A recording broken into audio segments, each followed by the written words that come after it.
But what Michael Cohen pled to weren't even campaign related. They weren't crimes. Why is he doing this? Because Why, your attorney? Because he made a great deal. Because he was in another business, totally unrelated to me, where I guess there was fraud involved and loans and taxi cabs and all sorts of things. Nothing to do with me, because he had an outside business. He worked for me. You could really say it was more or less part-time. He had other businesses. He had other clients. I'm not his only client.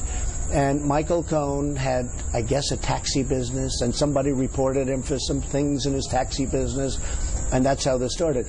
And they put the 2 counts of campaign violations in there, but a lot of lawyers on television, and also lawyers that I have, say that they're not even crimes. If you're saying the payments, if they're not illegal, then why would he use that information for a plea deal? Because he makes a better deal when he uses me, like everybody else. And one of the reasons I respect Paul Manafort so much is he went through that trial. You know, they make up stories. People make up stories. This whole thing about flipping, they call it. I know all about flipping. For 30, 40 years I've been watching flippers. Everything's wonderful, and then they get 10 years in jail, and they flip on whoever the next highest one is, or as high as you can go.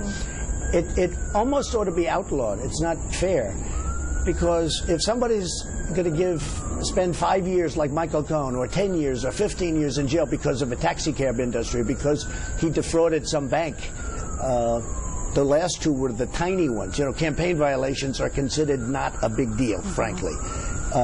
But if somebody defrauded a bank and he's going to get 10 years in jail or 20 years in jail, but if you can say something bad about Donald Trump and you'll go down to 2 years or 3 years, which is the deal he made, in all fairness to him, most people are going to do that. And I've seen it many times. I've had many friends involved in this stuff.